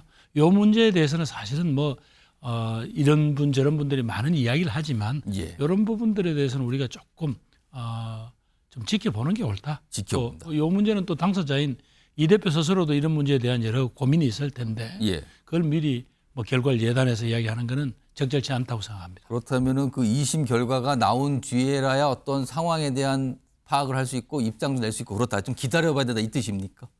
그렇죠. 뭐 아직까지 사법부가 지금 판단한 건 아니니까. 아직 뭐 재판도 이제 시작됐나요? 뭐 이제 그런 판에 그런데 미리 그 예단하는 건 옳지 못하다 생각합니다. 알겠습니다. 얼마 전에 이제 언론 인터뷰를 하셨는데 여기에서요 많은 분들이 굉장히 이제 눈길을 잡은 말씀을 하나 하셨어요. 총대를 매라면 매겠다. 이 얘기를 하셨는데 이게 여러 가지 좀 해석이 됐습니다. 정확하게 어떤 의미에서 이 말씀을 좀 하신 걸까요? 이제 결국은 지금 이 상황에서 국민들이 제일 불안해하는 게 뭡니까? 국정이 어쨌든 예측 가능한 대로 이렇게 진행이 된다.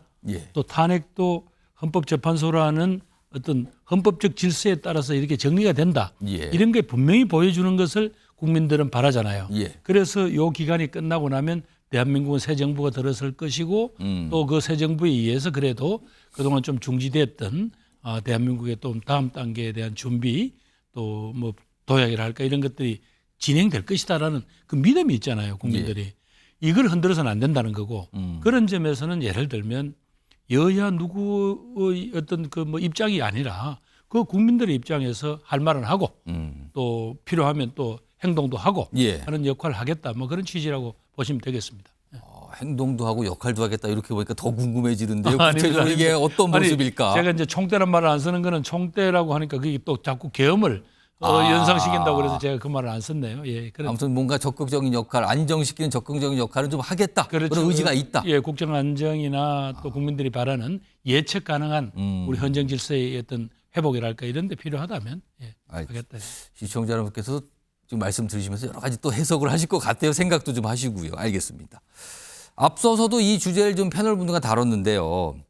설 연휴에 김경수 전 지사가 SNS 글을 통해서 올린 4대 요구안.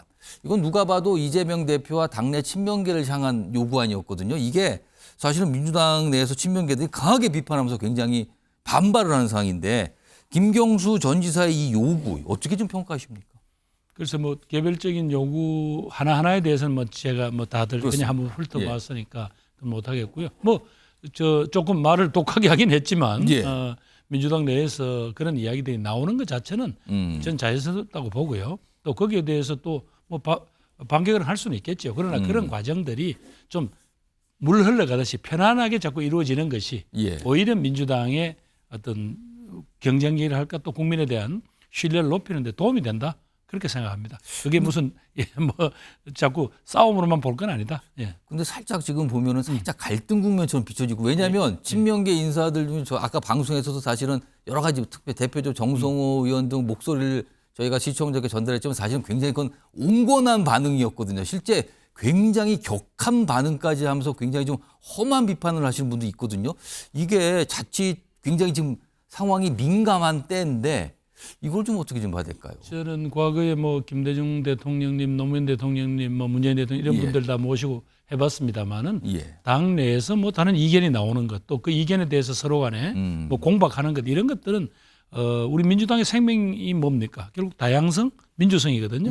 그건 뭐 당연히 거기서 다 녹여낼 수 있는 문제다. 그건 뭐 옆에서 너무 뭐 분절로 이렇게 보는 것은 그건 지나치다 이렇게 말씀드리고 싶습니다. 알겠습니다.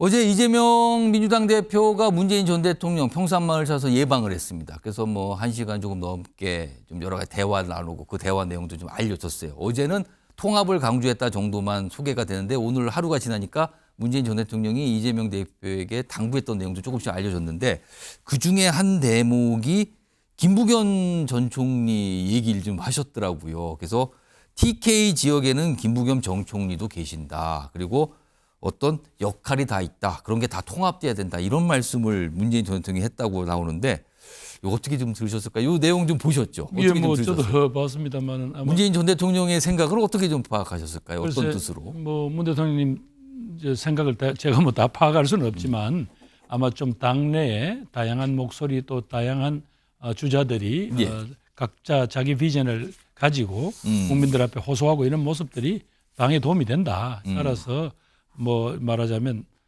그런 분들의 목소리를 억지로 억누르려거나 이래서는 안 하는 게 좋겠다.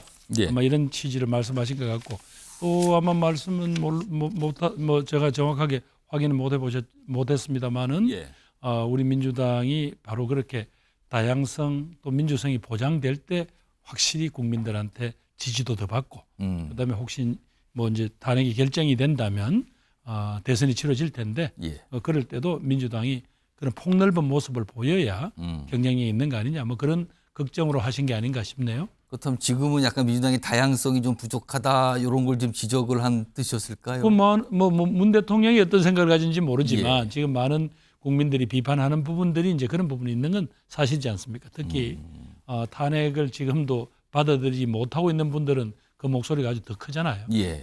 그렇게 말씀드리고 싶네요. 알겠습니다.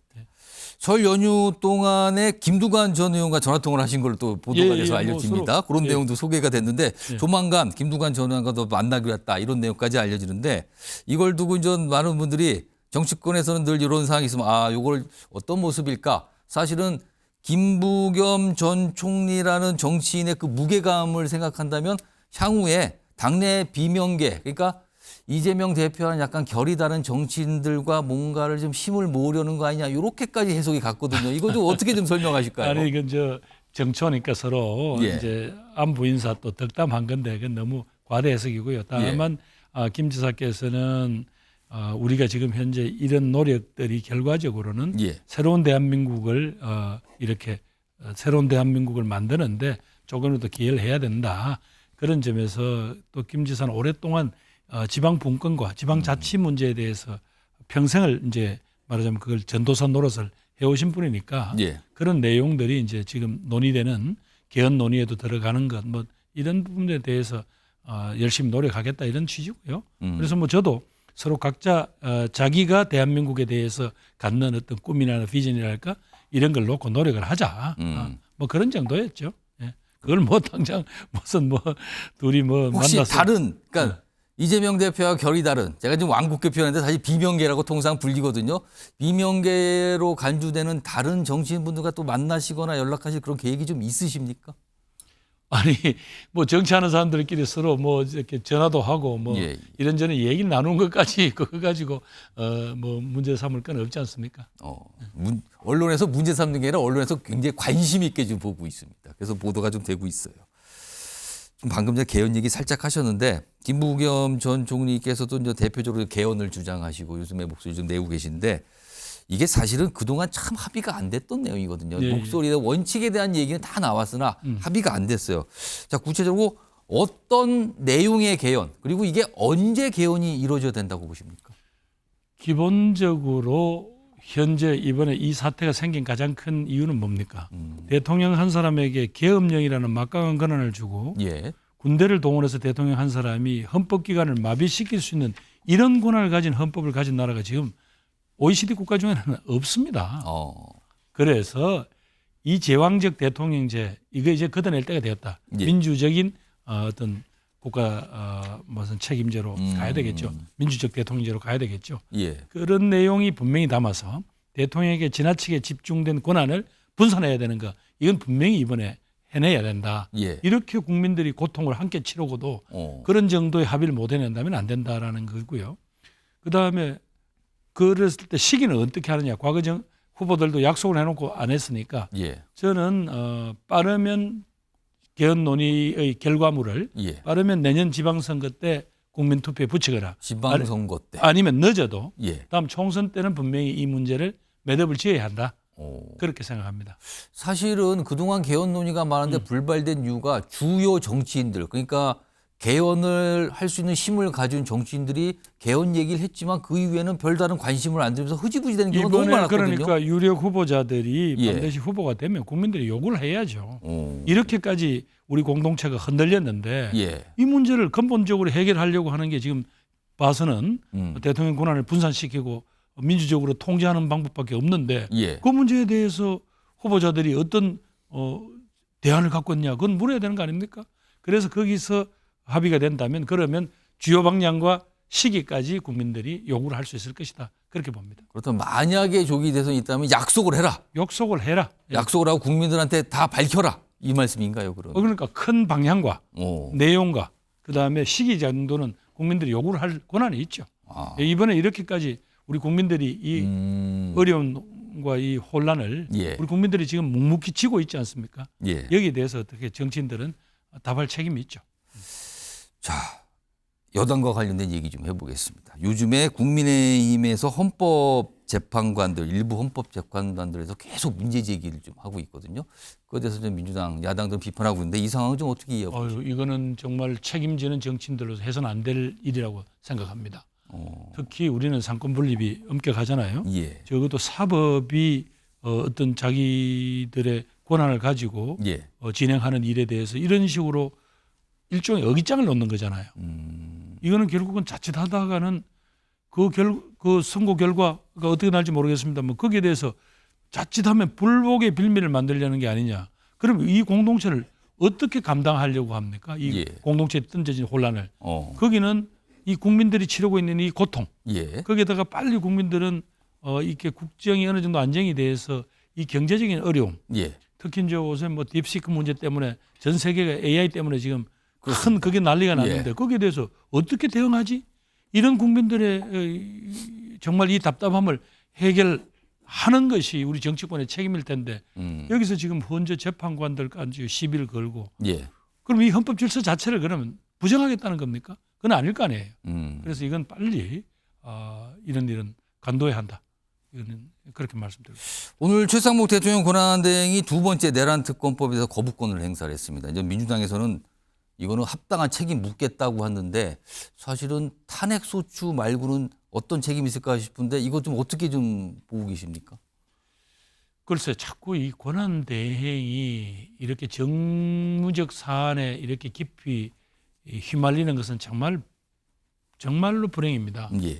그냥 최소한에 거쳐야 되는데 예. 벌써 이 양반이 7번째인가 뭐 그렇습니다. 그걸 했다고 그러더라고요. 이건 정말로 해서는 안 될 일이고 그래서 빨리 뭐 이 문제에 대해서 문제 제기한 부분들에 대해서는 뭐 여야가 조정을 하든 저는 이거 재의결해야 된다고 봅니다. 다시 재표결에 붙여야 된다. 왜냐하면요. 지금 그동안 경찰, 검찰, 공수처가 뭐 각자 뭐 수사를 했다고 하지만 지금 조금 국민 눈에는 좀 어수선하잖아요. 예. 이걸 어차피 특검이라는 제도를 통해서 다 모으고 예. 거기서 부족한 부분들 특히 계엄이 진행되는 부분 이런 부분들에 대해서도 빨리 국민들이 명명백백하게 알 수 있도록 빨리 정리를 해야 합니다. 그런 점에서 특검이 불가피한데 알겠습니다. 왜 자꾸 이러는지 모르겠네요. 알겠습니다. 오늘 말씀 여기까지 듣도록 하죠. 지금까지 김부겸 전 국무총리였습니다. 고맙습니다. 네, 감사합니다. 자, MBN 뉴스 와이드 오늘은 여기서 마무리하겠습니다. 시청해 주신 여러분 고맙습니다.